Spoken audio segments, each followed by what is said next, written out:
Before I unveil the truth of that fateful night, I must inquire, from where are you observing this tale unfold? Share your city in the comments. I'm curious to see how far this extends, as what I'm about to reveal is something I never imagined I would voice publicly.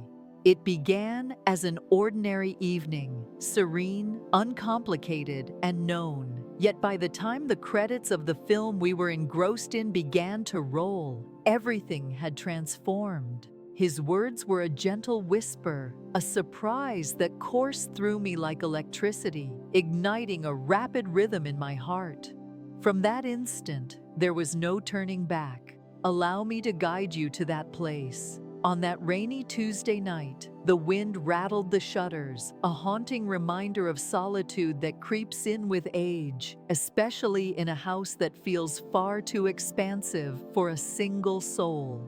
As I completed the task of tidying the kitchen post-dinner, a soft melody escaped my lips while I savored a second glass of red wine.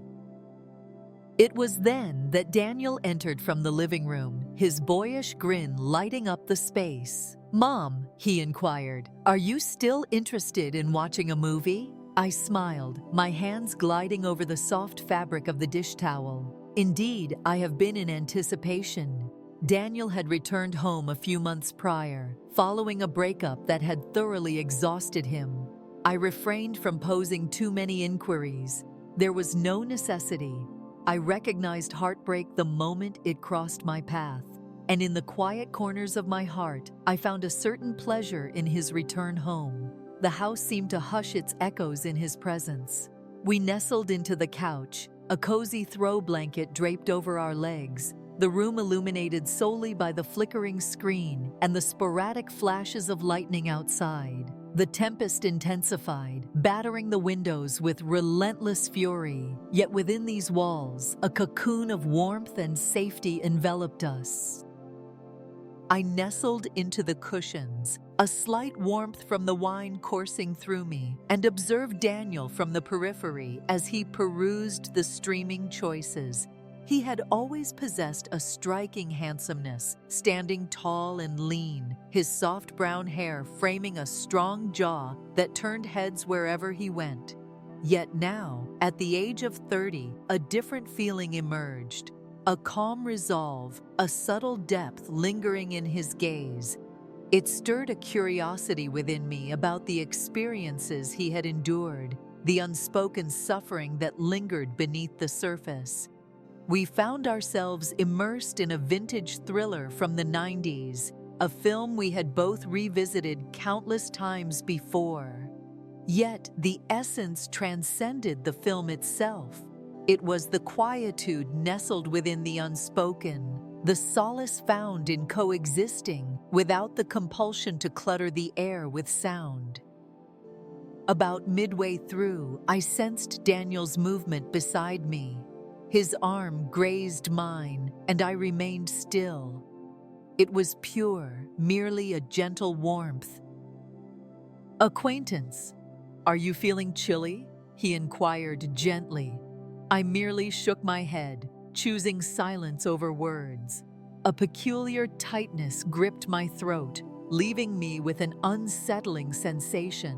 Perhaps it was the wine. Perhaps it was something else entirely. An elusive quality in the atmosphere that defied my ability to articulate. Several more moments slipped by.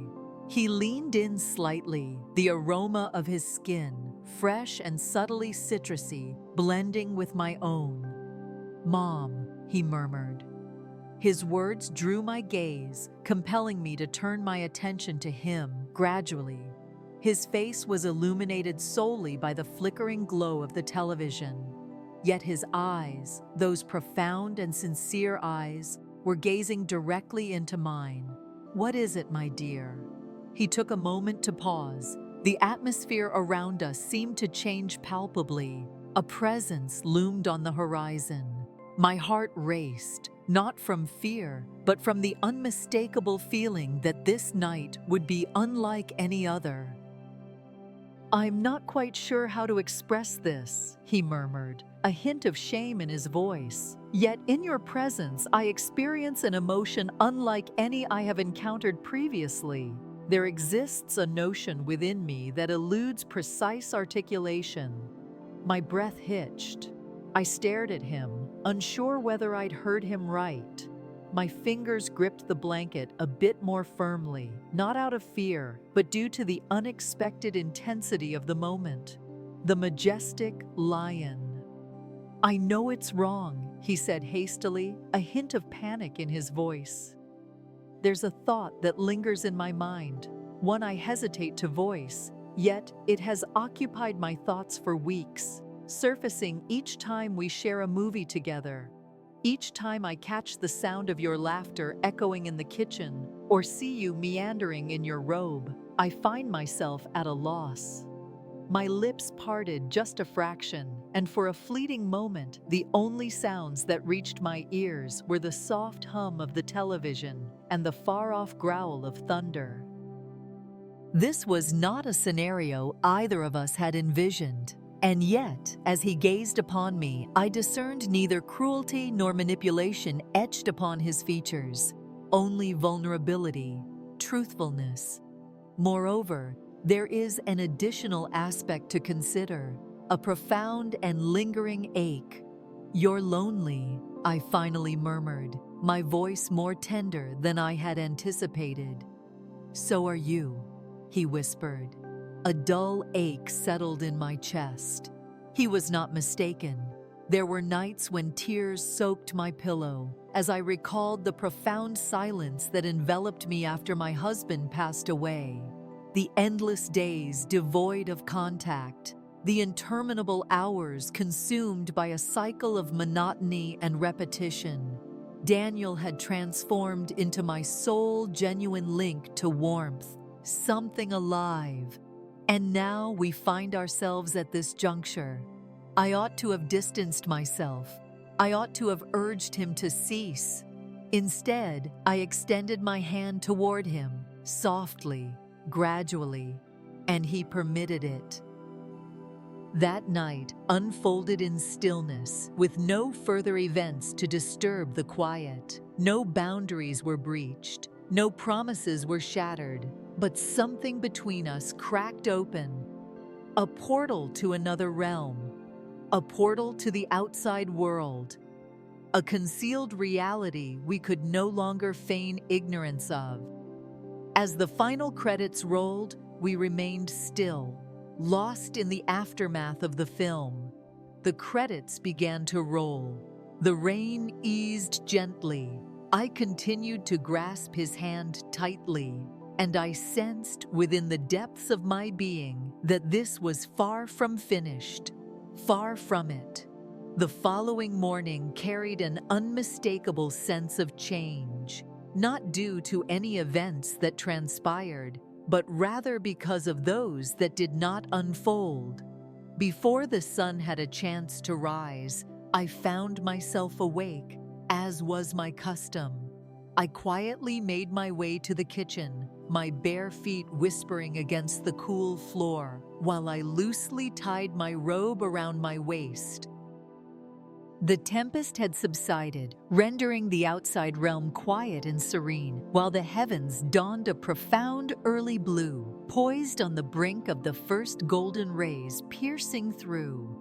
I found myself uncertain whether Daniel had stirred from his slumber, yet a flicker of hope lingered within me that he remained in the realm of dreams. A moment was necessary.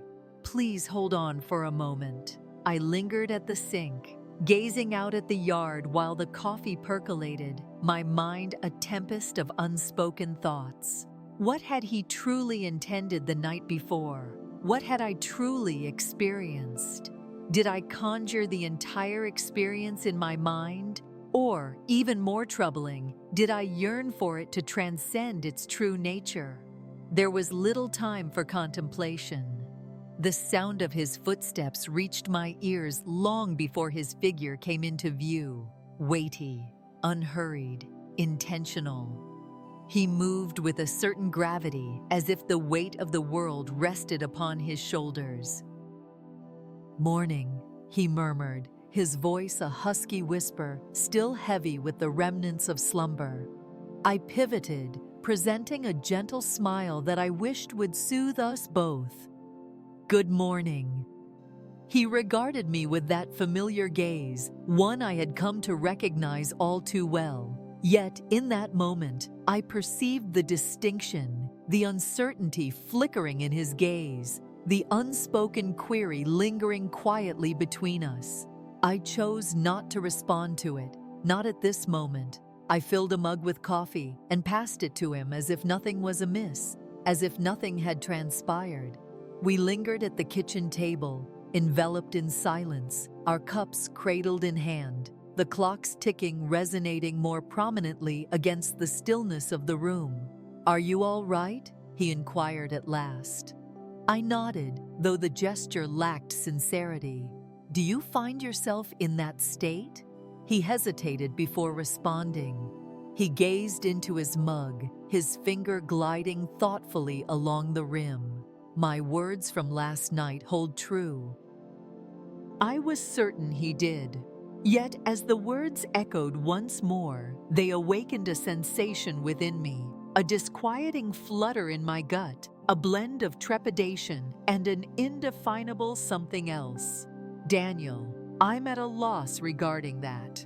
"I don't either," he admitted, his gaze lifting to meet mine. However, feigning its absence does not provide any solace. I have made my attempts. I've attempted to dismiss it, to cast it aside, as if it were merely a fleeting notion that would eventually fade away. Yet, it remains unchanged. Last night, I found myself unable to contain it any longer. I ought to have put an end to it. Isn't that the essence of motherhood? She establishes limits. She guards with unwavering resolve. She speaks the truth, even in the face of difficulty. Yet, I did not. A fragment of my being, one I had long neglected, was not merely absorbing his words. It was experiencing them. In that moment, clarity washed over me, and I understood his meaning completely. I sensed it in the silent exchanges, the prolonged embraces, the way his gaze lingered on me when I donned that vintage silk robe, the very one I once wore for my husband. The sensation lingered during those late-night conversations on the porch, where the wine had stripped away our facades, revealing truths we hadn't intended to share. I sensed it in the rhythm of my heart, not merely as his mother, but as a woman rediscovering herself, for he had, in his own quiet way, rekindled that feeling within me once more. He extended his hand across the table, his fingers lightly grazing mine, neither insistent nor forceful, simply present, simply inviting. "I'm not asking for anything," he murmured softly. "I simply wanted you to be aware." I nodded, a constriction forming in my throat. I, too. The following days unfolded like a surreal dream from which I struggled to awaken. Silence enveloped us, heavy with the weight of unuttered words. We navigated our paths with caution, maintaining a sense of decorum and tenderness, yet always distinct from one another. One evening, I noticed him observing me intently while I meticulously folded the laundry on the couch. I donned a soft V-neck top, unremarkable in itself, yet it dipped just enough to stir a sense of self-consciousness beneath his watchful gaze. I feigned indifference, yet a subtle tremor coursed through my hands as I meticulously folded his shirt. He lingered for a moment, perhaps longer than necessary, before turning away and retreating to his room in silence. Sleep eluded me that night. I gazed at the ceiling, reflecting on the time that had passed since anyone had regarded me in such a manner, truly gazed upon me, neither as a mother nor as a widow, but simply as a woman. It was a blend of fear and thrill. On the following weekend, we prepared dinner together: pasta, garlic bread, and a salad that remained untouched by either of us.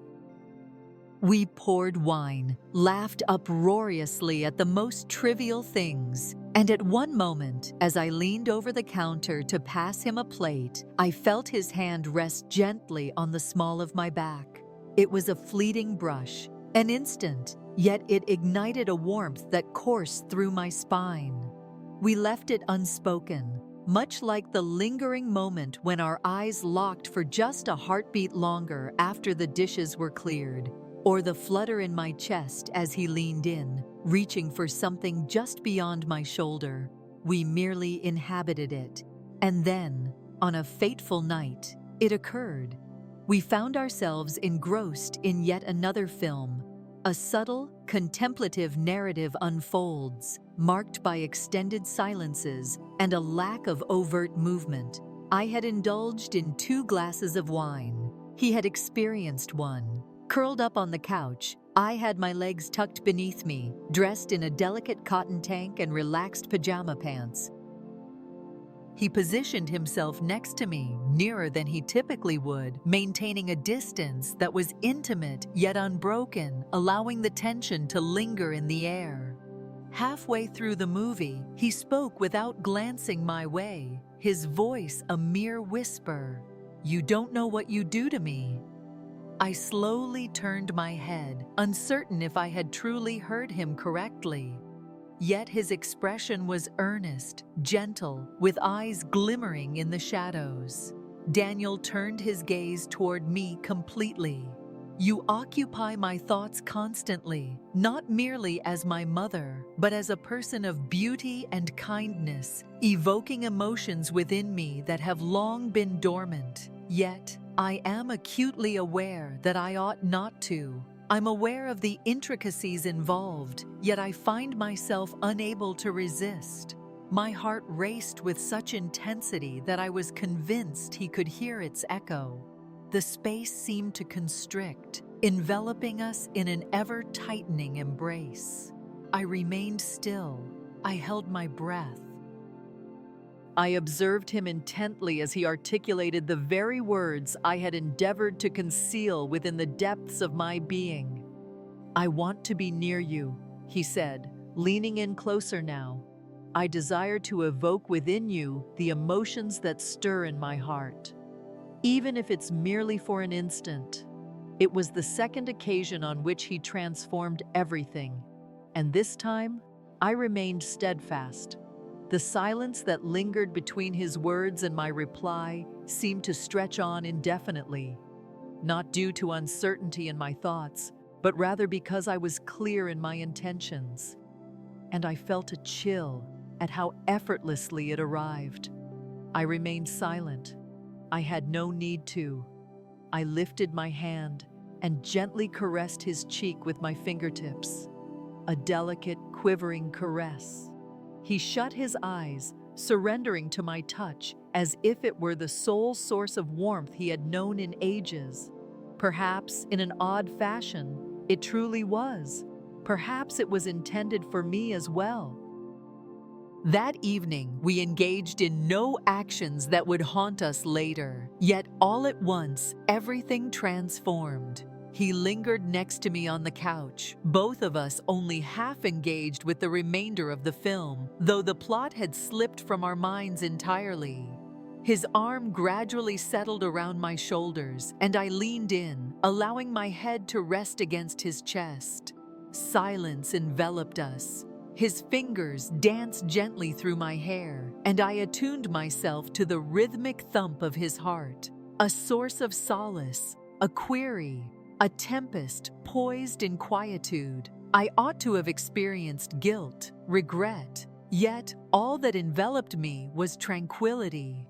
As we finally rose from the couch, an air of awkwardness enveloped us, each step tentative as we navigated the uncharted territory we had just traversed. I locked eyes with him once more before he slipped away into the hallway. "Good night," I murmured softly.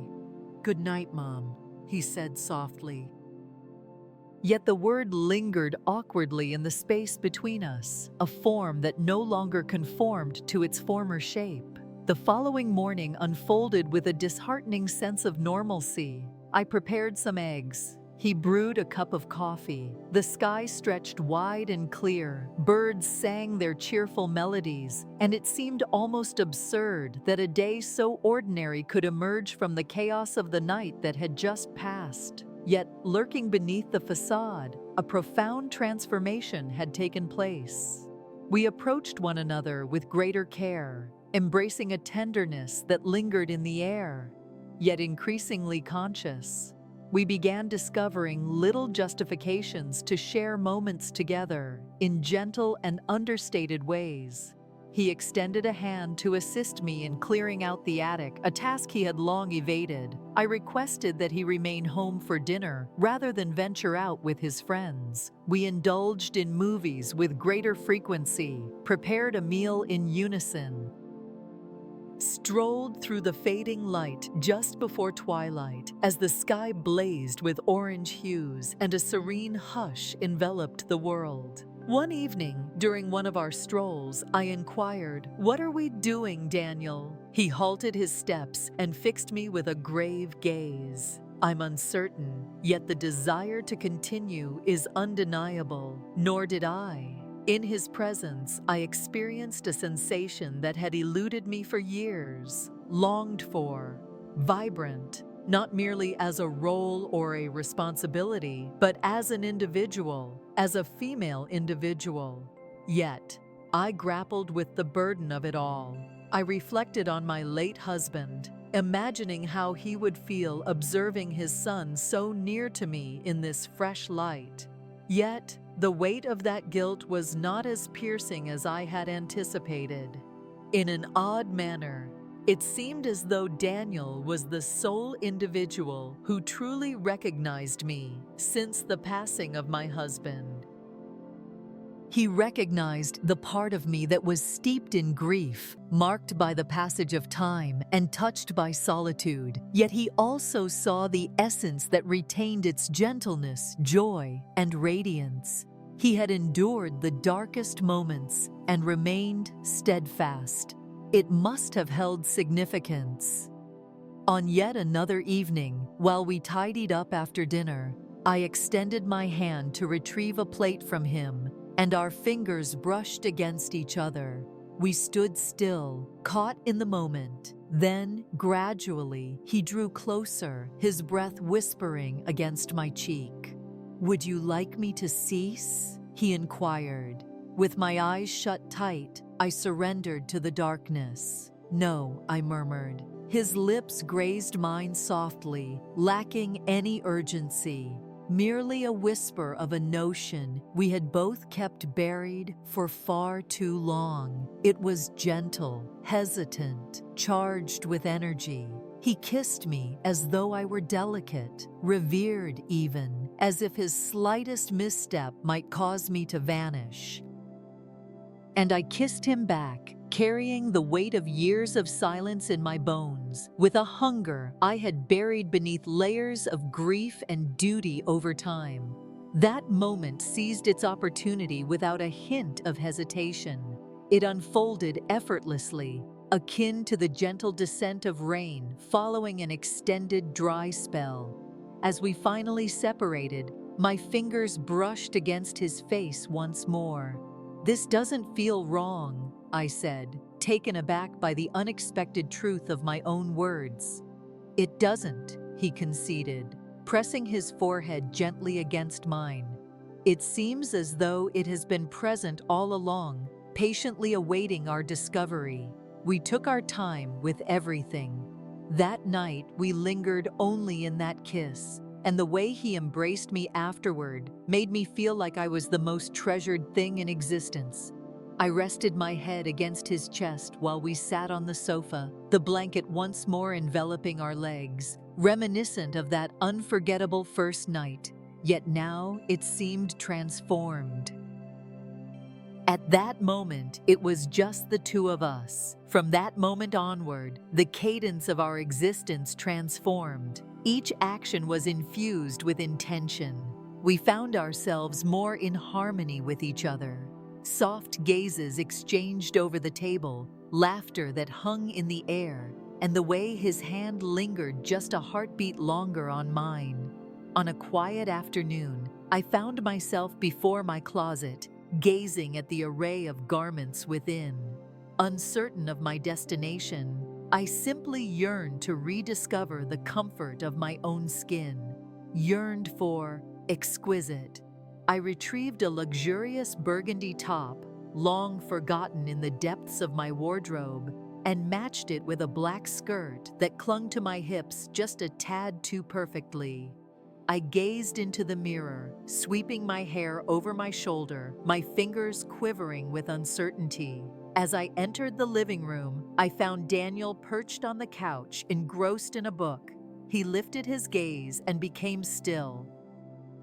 His gaze lingered on me, deliberate and unhurried, as if he were discovering me anew. A warmth unfurled within me, spreading from my chest to my neck, yet I held my gaze steady. "Your gaze falls." He began to read, but then paused, placing the book aside. "You appear absolutely stunning." That singular glance conveyed it all. As we lingered outside, the sun gracefully descended beyond the horizon. He once more took my hand in his. "Linda," he uttered, my name resonating oddly yet delightfully on his lips, a departure from the familiar title of Mom. No matter what this may be, I refuse to conceal it. His words settled softly, a gentle truth carried by the wind. I hesitated to reply immediately. As I gazed at our hands, entwined with an effortless grace, it felt as though they had been destined to unite all along. I echoed the sentiment, saying, "Neither do I." In that instant, a revelation dawned upon me.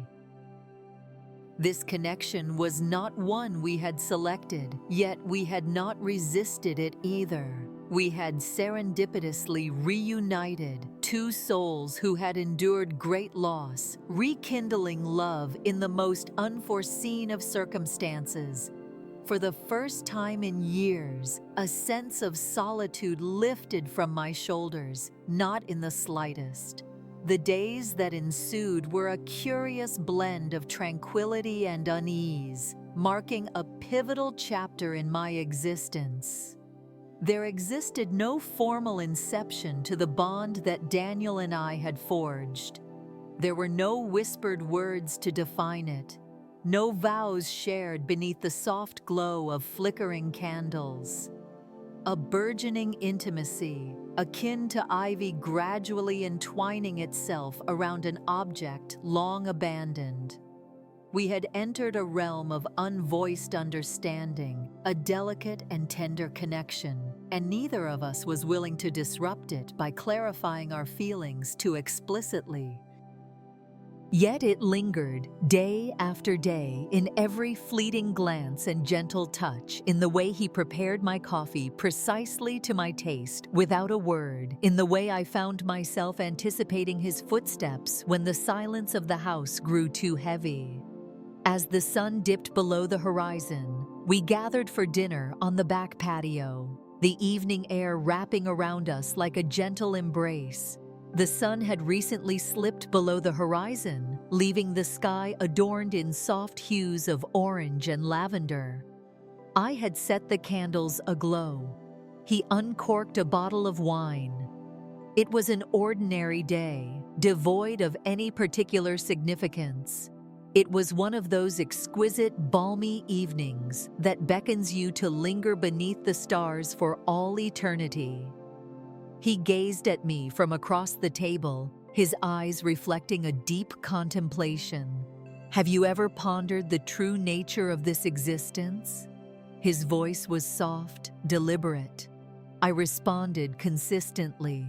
He nodded, and a silence lingered before he spoke. Yet, I find myself wishing for it to continue indefinitely. I echoed the sentiment, my voice barely above a whisper. Our conversations dwindled after that moment. The silence that enveloped us spoke volumes. Later that night, we found ourselves once more within the familiar embrace of the sofa, nestled together as we had on countless evenings prior. Yet, on this occasion, the intimacy bore a weightier significance. There was a quietude to it, a calmness that lingered just before the tide shifted. I leaned my head against his shoulder, and he encircled me with his arm as if it were a familiar ritual, one he'd performed countless times before. Yet, as his hand softly glided over my arm, it carried a weight that transcended mere casualness. It was intentional. His fingers glided over my skin, creating gentle circles, deliberate and unhurried, as though he sought to imprint my essence through the sensation of his touch. As I gazed upward, he cast his eyes downward upon me. Not a single smile graced our faces. It lacked any sense of playfulness or teasing. It was an experience that resonated profoundly, filled with reverence and authenticity. He leaned in, this time without doubt, without hesitation. Our lips connected once more, imbued with warmth, a newfound certainty, and an eagerness to remain in that moment. In silence, he grasped my hand and guided me toward my room. Silence enveloped us as we lingered in the soft glow of the fading light. I noticed a momentary flicker of hesitation in his eyes. He remained uncertain, allowing me the opportunity to halt this if I chose to. Yet, I found myself reluctant to bring it to a halt. Not any longer. I grasped the edge of my top, gently easing it over my head. I stood before him, my bare shoulders and open heart on display, challenging him to gaze and not turn away. He did not. He advanced, pressing his lips to mine once more, his hands quivering as they settled on my waist.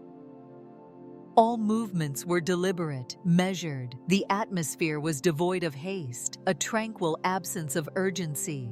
It was a moment of pure discovery as we navigated the intricate language of each other's bodies, embodying the patience of those who had nothing left to prove. As we finally settled into the embrace of the night, his body nestled against mine, I found myself shedding the identities of mother, widow, and the weight of 66 years. I experienced a profound sense of completeness, treasured, radiant in a manner that transcended the fleeting nature of youth and was rooted in the simple act of being acknowledged. In the stillness that followed, we lingered there, entwined beneath the gentle sheets, the warm light of the bedside lamp illuminating his skin with a golden hue. As he rested against me, I gently wove my fingers through his hair, our breaths intertwining in a calm, rhythmic harmony. "Is everything all right with you?" he inquired, shattering the stillness at last. I inclined my head in acknowledgement. "I exist." He raised his gaze, meeting mine with that familiar, tender intensity. I find myself uncertain about what this signifies for us, yet I am acutely aware that I have never experienced such closeness with another person before. Unexpectedly, my eyes brimmed with tears. It had been ages since I last shed a tear. That's not the way, not from a place of joy. Not from the peculiar, delightful comfort of being selected once more. Noted, adored. I don't require a label, I declared. All I ask is for your honesty, without fail. "I will," he whispered. Indeed, he was. From that day forward, everything transformed, not through grand gestures, but in the subtle decisions made along the way. He had moved on from his old room. He caressed me with a newfound ease, pressed his lips to mine with a boldness that was refreshing. We began preparing breakfast side by side, our shoulders gently touching in the kitchen, as if we were a pair discovering the harmonious dance of a morning romance. The dwelling that previously resonated with solitude now vibrated with gentle laughter and moments of quiet companionship. No one was informed. We were unable to. It transcended the notion of shame. It revolved around safeguarding. This connection, both peculiar and exquisite, was beyond the grasp of the world's comprehension, yet their understanding was not a necessity for us. On a quiet afternoon, I stumbled upon an old photograph tucked away in the attic, capturing a moment from my 30s where I cradled Daniel as a tiny baby. I gazed at it for what felt like an eternity, not with sorrow, but with a sense of wonder, contemplating how time had shifted so oddly, so unexpectedly, leading us back to each other in a manner that defied all anticipation. He approached from behind, encircling my waist with his arms.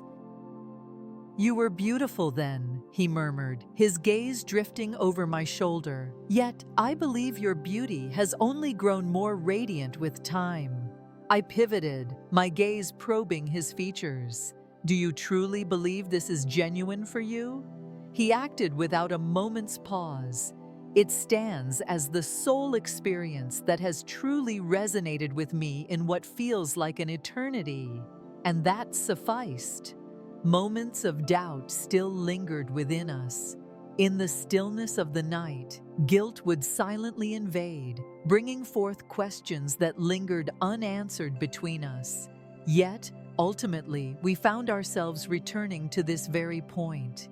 We ignited a spark within one another, complete, adored.